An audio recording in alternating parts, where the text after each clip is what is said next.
सिवान में अपराधियों का मनोबल लगातार बढ़ता जा रहा है और उसका जीता जागता प्रमाण कल रात को 11 बजे देखने को मिला सिवान जिले के एमएच नगर में, जहां अपराधियों ने एक घर पे हमला कर दिया और वहां पे लूटपाट करने के इरादे से वहां पहुंचे हुए थे। शायद लूटपाट भी हुई है और उसमें जो उन लोगों के द्वारा फायरिंग की गई उसमें लगभग 5 लोग घायल हैं, जिन्हें आज सदर अस्पताल लाया गया है।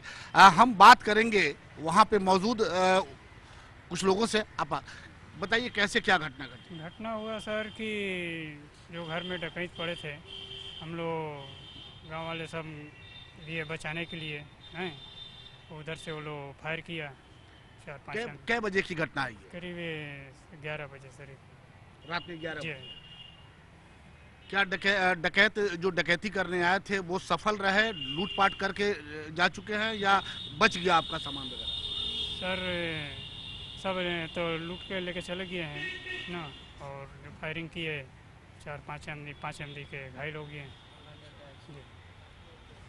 तो ये जो घायल लोग हैं उस घर के लोग हैं या गांव के लोग हैं? नहीं, ये गांव के लोग हैं, घर के लोग नहीं है। घर के लोग के कुछ भी नहीं हुआ है। गांव के लोग। जी। तो ये फायरिंग कब हुई? भागने के क्रम में हुई या? नहीं, जैसे हम लोग ये लोग लखेदा कर रहे थे उन लोग के हैं, जब तक वो लोग सोचे कि हम लोग अब घेर लेंगे, जब तक वो लोग फायरिंग किया।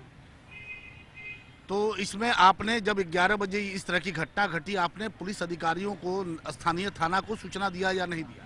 सर हम लोग तो जब इन लोग के गोली लग गया तो हम लोग इन्हीं लोग में लग गया हम लोग ना। अब बाकी जो गांव वाले हम सूचना दिए कि नहीं दिए। यहाँ सदर अस्पताल कब लेके पहुंचे इन लोगों को, घायलों को? घायलों के हम लोग करीब 1 घंटे के बाद हम लोग गाड़ी से लेकर आए सदर अस्पताल। अभी क्या हालात है इन लोगों की? अभी हालात तो अभी वैसे ही हैं, बोल रहे हैं लोग कि अभी बहुत दर्द कर रहा है, तो अभी हालात वही हैं। तो गोली कितने लोगों को लगी? गोली 5 आंधी के लगी है। 5 आदमी। जी। अपना नाम बताइए। उत्तम राम। और ये किस गांव की घटना है? ये गोपी पतियाओं की घटना है, थाना एमएच नगर। अपना नाम बताइए। जी। नाम अपना। उत्तम राम। अभी जैसे हम बात कर रहे थे उसी गांव के उत्तम राम हैं, जिन्होंने बताया कि 11 बजे के आसपास घटना घटी और जब गांव वालों ने अपराधियों को खदेड़ना शुरू किया और उसी क्रम में बचने के लिए अपराधियों ने फायरिंग की, जिसमें गांव के 5 लोग घायल हैं। घायलों को अभी सिवान सदर अस्पताल में लाया गया है। उनके हालात का भी हम जायजा लेते हैं और उनसे बात करते हैं कि सच्चाई क्या है।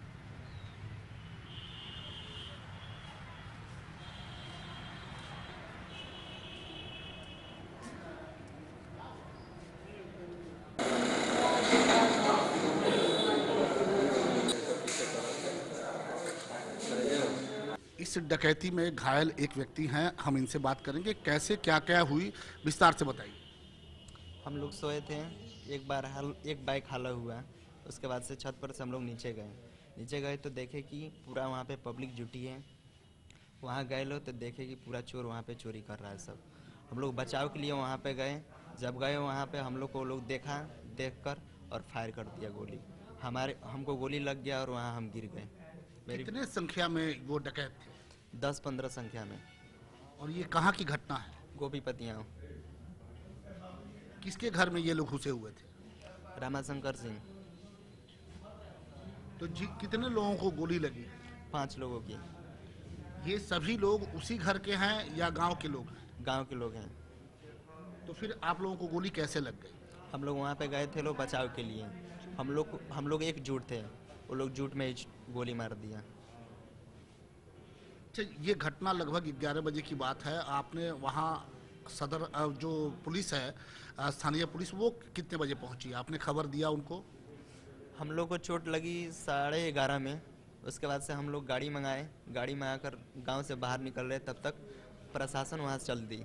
वहाँ आई मेरे गांव पे। उसके बाद प्रशासन हम लोग को रोक कर डायरेक्ट बोल रही है कि थाने पे जाने की ज़रूरत नहीं है, आप लोग डायरेक्ट यहाँ से सदर जाइए। सदर हम लोग चले आए। यहाँ पे कोई अधिकारी आपका हाल चाल जानने के लिए पहुँचा या नहीं? कुछ नहीं, अभी तक कोई नहीं पहुँचा। कुछ नहीं। नाम बताइए आप। सूरज कुमार। ये बड़ी विडंबना है कि जब अपराधियों का जिस तरह से मनोबल बढ़ा हुआ है और लगातार हालांकि पुलिस कप्तान अपनी कार्रवाई कर रहे हैं, अपराधियों पर नकेल कसने की बात कर रहे हैं, काम भी कर रहे हैं, लेकिन अपराधी बेलगाम होते जा रहे हैं और उसी का नतीजा है कि झुंड में एमएच नगर के एक गांव में अपराधियों ने हमला किया, वहां लूटपाट की घटना को अंजाम दिया और उसके बाद से भागने के क्रम में गांव वालों पर फायरिंग कर दी, जिसमें 5 लोग घायल हो गए। और जिस तरह से अभी घायल व्यक्ति से हमने बात किया, उन्होंने ये कहा कि अभी तक कोई अधिकारी इनकी सुधि लेने तक नहीं पहुंचा है। ये बड़ी गंभीर मामला है, गंभीर बात है। हालांकि यहाँ आना चाहिए था, उनको देखना चाहिए था कि ये किस हालत में है, क्या इनको सही ढंग से इलाज हो रहा है या नहीं हो रहा है।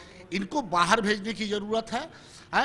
जो डकैत हैं, कहीं ना कहीं प्रशासन की लुंज पुंज जो व्यवस्था है ये दिखाई दे रही है। अब देखना है कि प्रशासन इस पर क्या कार्रवाई कर पाता है।